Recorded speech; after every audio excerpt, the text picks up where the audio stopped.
Mon projet, il est destiné à être tout en CMS.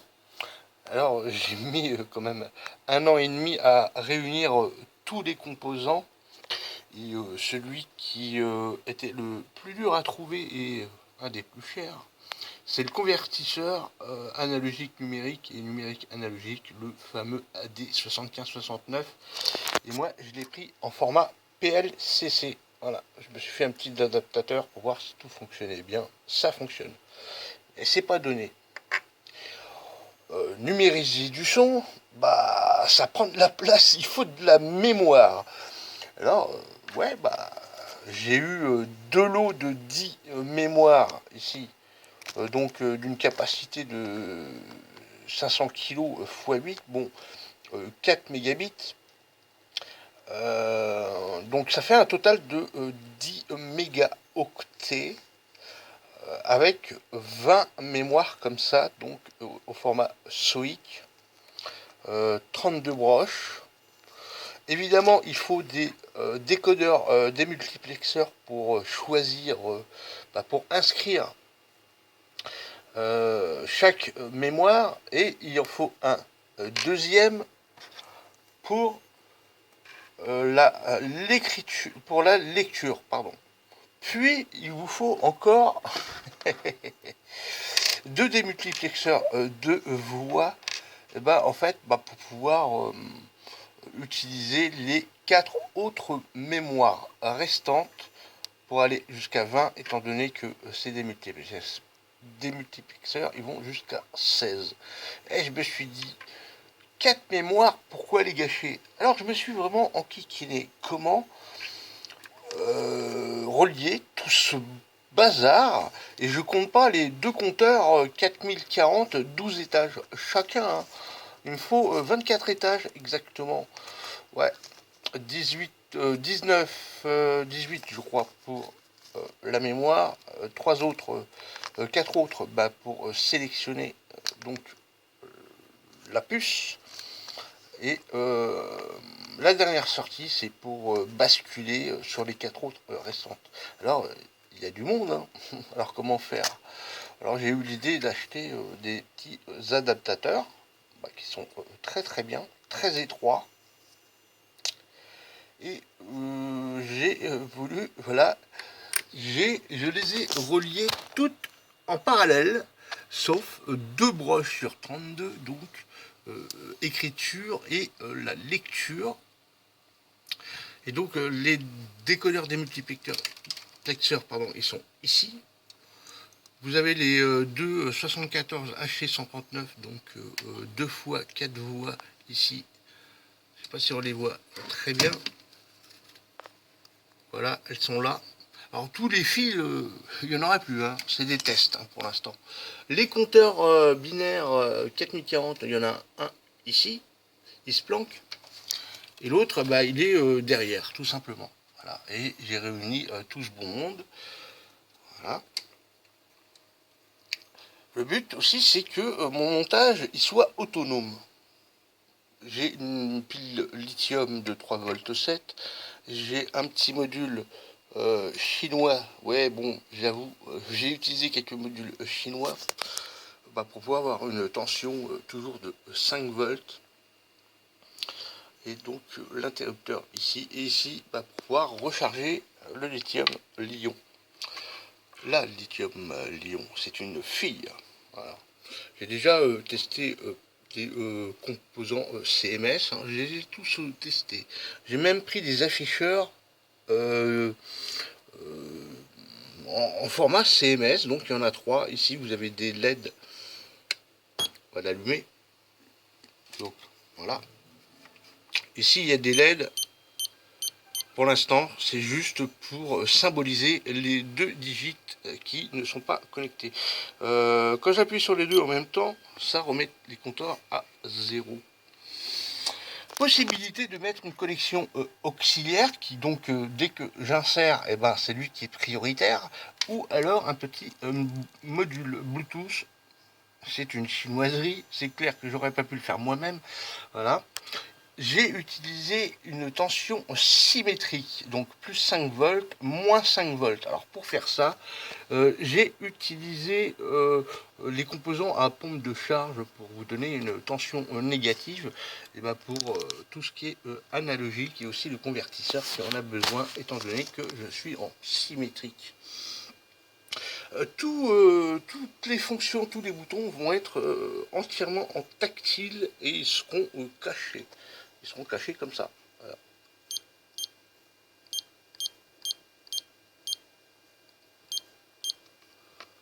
Alors, ce petit truc-là, je vous expliquerai ce que c'est après.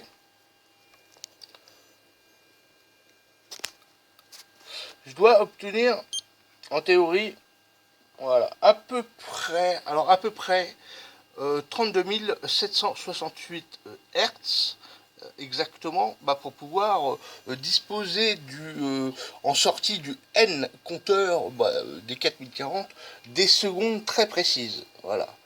J'ai une capacité de 10 mégaoctets, ce qui me permet d'avoir, avec cet échantillonnage, cette fréquence,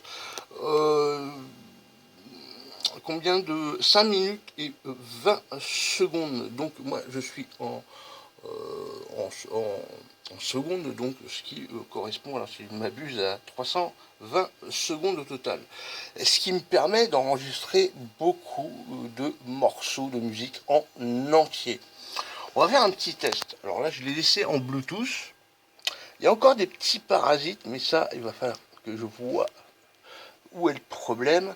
On va lancer un enregistrement d'une musique qui n'est pas protégée, histoire que je me fasse pas lourder par contente idée. Donc on va démarrer, alors j'ai pas trois mains, alors on va démarrer par là, et je lance l'enregistrement. Alors on va revenir dans 240 secondes, même pas. Vous voyez,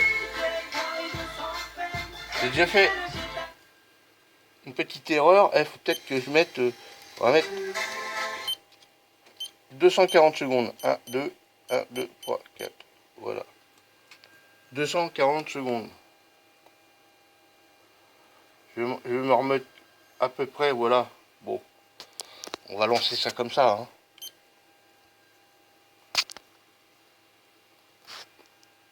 Marche plus. Marche plus le truc.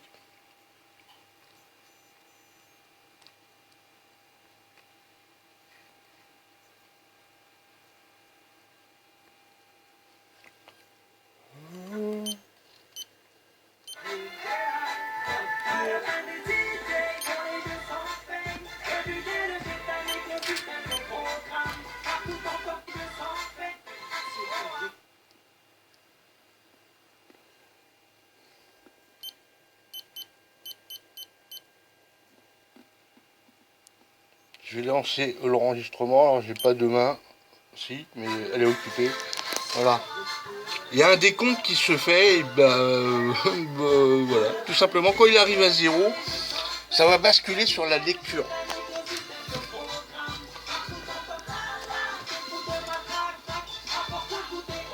Alors je vais laisser enregistrer, puis on revient à la fin.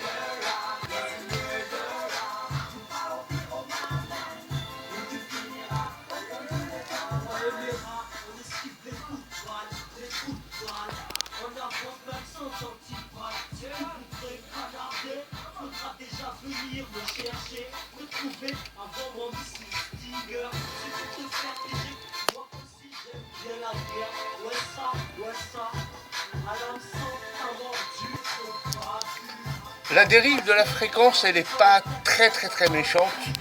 Une dizaine, maximum une quinzaine de... Parce qu'il faut le régler. Hein. Enfin une dizaine, on va dire entre 5 et 10 octets par seconde, donc à 320 secondes, c'est pas vraiment perceptible, donc le calage il va bien se faire à la fin de la chanson. L'enregistrement va automatiquement se mettre en lecture.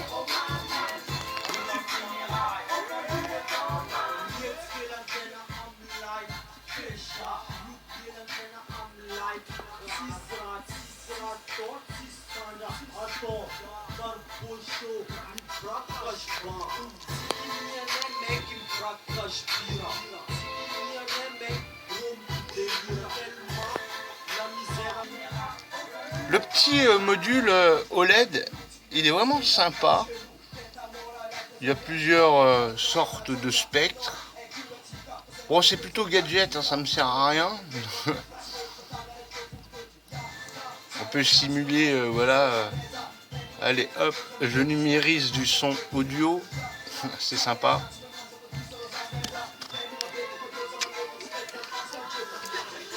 Ici, c'est un VCO. Voltage contrôle oscillator. Alors, je ne me rappelle plus comment on dit en français.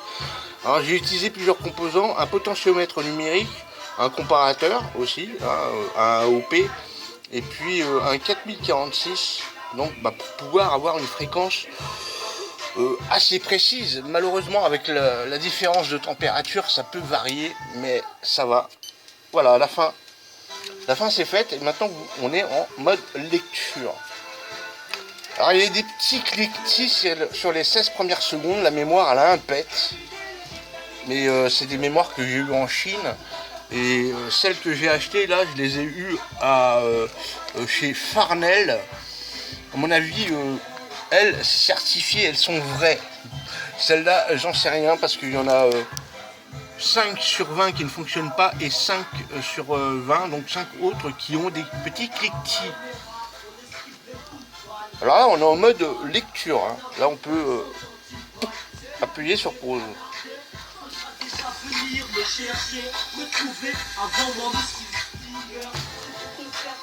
Alors le VCO, le côté intéressant, c'est qu'on peut faire mumuse.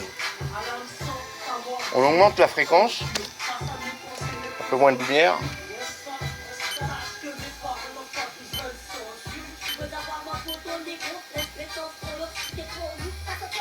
On reste appuyé, ça va plus vite.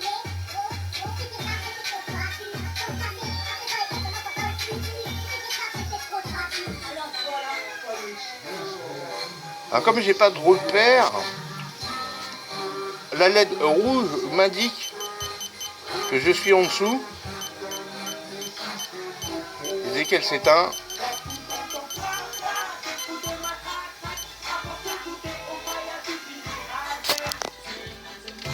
voilà, j'ai récupéré ma fréquence originale.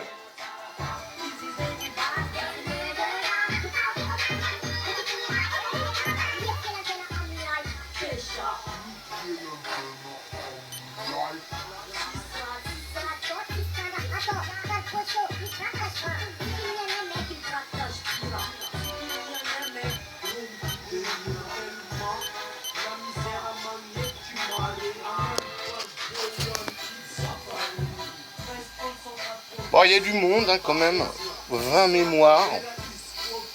J'ai trouvé que cette solution, on va dire un circuit imprimé en 3D, pour pouvoir les utiliser, hein, sinon c'est impossible.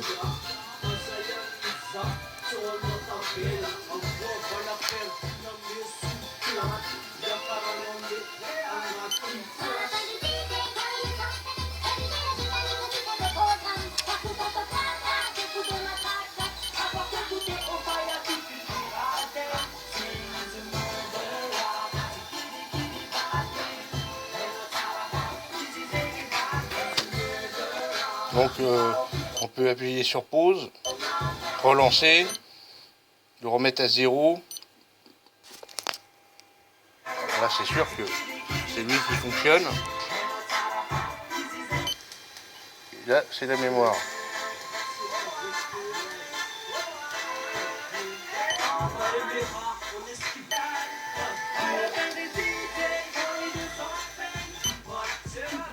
Malheureusement encore beaucoup de parasites. Il va falloir que je règle ça. Avec l'auxiliaire, avec un lecteur CD, ça se passe très bien. Je suis pas le roi du filtrage, mais bon, l'idée elle est là. Le AD7569.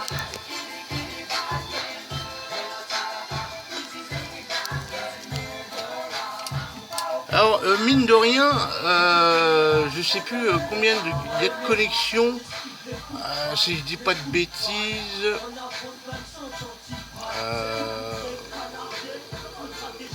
dans les 1400, voilà. 1400 soudures, 1400. Ben, je peux vous dire que j'ai mis du temps à les faire, hein, les soudures. C'est surtout que j'ai eu un problème, et je sais pas pourquoi. J'ai eu un problème pour les souder. Alors j'ai pris un autre fil traversant. Mais ouais, 2400 connexions.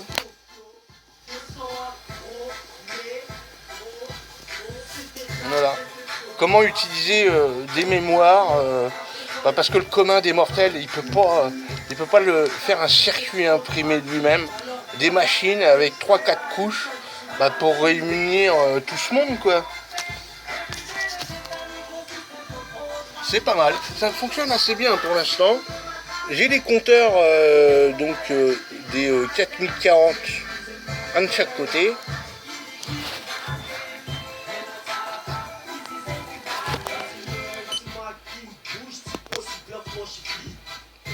Pour mettre à 0, j'enregistre les 4 premières secondes.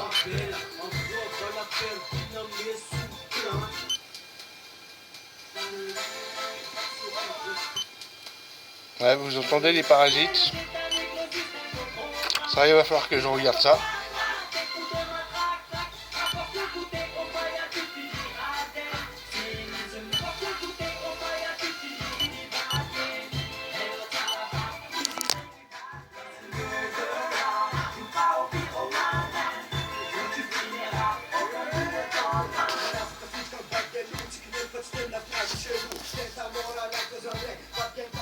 Bon bah voilà, on verra, à la fin ça devrait être tout comme ça. J'espère. Le plus compliqué et le plus douloureux, si ça ne fonctionne pas, c'est ça, parce que ça m'a coûté plus de 100 € quand même, hein, les mémoires.